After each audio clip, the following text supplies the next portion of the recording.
ദായിൽ furniture and interior, Poozhinkunnu, Alathiyur.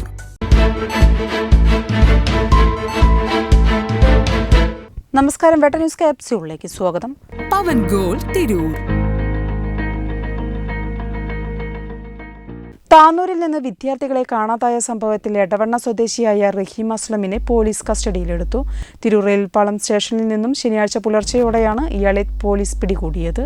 മുംബൈയിൽ നിന്ന് കണ്ടെത്തിയ +2 വിദ്യാർത്ഥിനികളെ താനൂർ പോലീസ് ഏറ്റുവാങ്ങി ഉച്ചയോടെ താനൂർ സ്റ്റേഷനിലെത്തിച്ച് ചോദ്യം ചെയ്യും. SI സുജിത്തിന്റെ നേതൃത്വത്തിലുള്ള പോലീസ് സംഘം പൂനെയിലെ CWCയുടെ പക്കൽ നിന്നാണ് കുട്ടികളെ ഏറ്റുവാങ്ങിയത്. ഇന്നലെ വൈകിട്ടോടെയാണ് നാട്ടിലേക്ക് തിരിച്ചത്. ചോദ്യം ചെയ്യലിന് ശേഷം വിദ്യാർത്ഥികളെ കോടതിയിൽ ഹാജരാക്കി കെയർ ഹോമിലേക്ക് മാറ്റും. തുടർന്ന് കൗൺസിലിംഗ് നൽകുമെന്ന് പോലീസ് അറിയിച്ചു. Tanur Devadhar government higher secondary സ്കൂളിലെ +2 വിദ്യാർത്ഥിനികളായ ഇവർ ബുധനാഴ്ച രാവിലെ പരീക്ഷയ്ക്കെന്ന് പറഞ്ഞ് വീട്ടിൽ നിന്നും സ്കൂളിലേക്ക് പുറപ്പെട്ടതാണ്. വ്യാഴാഴ്ച വൈകിട്ട് മുംബൈ ചെന്നൈ എഗ്മോർ ട്രെയിനിൽ മുംബൈയിലെ പൂനെക്കടുത്തുള്ള ലോണാവാല സ്റ്റേഷനിൽ വെച്ചാണ് വിദ്യാർത്ഥികളെ കണ്ടെത്തിയത്. കുട്ടികൾക്കായി പോലീസ് വ്യാപക തിരച്ചിൽ നടത്തിയിരുന്നു. പോലീസ് നടത്തിയ അന്വേഷണത്തിൽ പെൺകുട്ടികൾ തിരൂർ റെയിൽവേ സ്റ്റേഷനിൽ എത്തിയതടക്കമുള്ള CCTV ദൃശ്യങ്ങൾ കണ്ടെത്തിയിരുന്നു. ജീൻസും ടീഷർട്ടുമായിരുന്നു വിദ്യാർത്ഥിനികളുടെ വേഷം. തിരൂർ റെയിൽവേ സ്റ്റേഷനിൽ നിന്ന് 2 മണിയോടെ വിദ്യാർത്ഥികൾ കോഴിക്കോടെത്തി. ഇതിന് പിന്നാലെ ഇരുവരുടെയും മൊബൈൽ ഫോൺ സ്വിച്ച് ഓഫ് ആയി. മൊബൈൽ സ്വിച്ച് ഓഫ് ആകുന്നതിന് മുൻപായി ഇരുവരുടെയും ഫോണിൽ ഒരേ നമ്പറിൽ നിന്ന് കോൾ വന്നതായി പോലീസ് കണ്ടെത്തിയിരുന്നു. എടവണ്ണ സ്വദേശിയായ റഹീം അസ്ലത്തിന്റെ പേരിലുള്ള സിം കാർഡിൽ നിന്നായിരുന്നു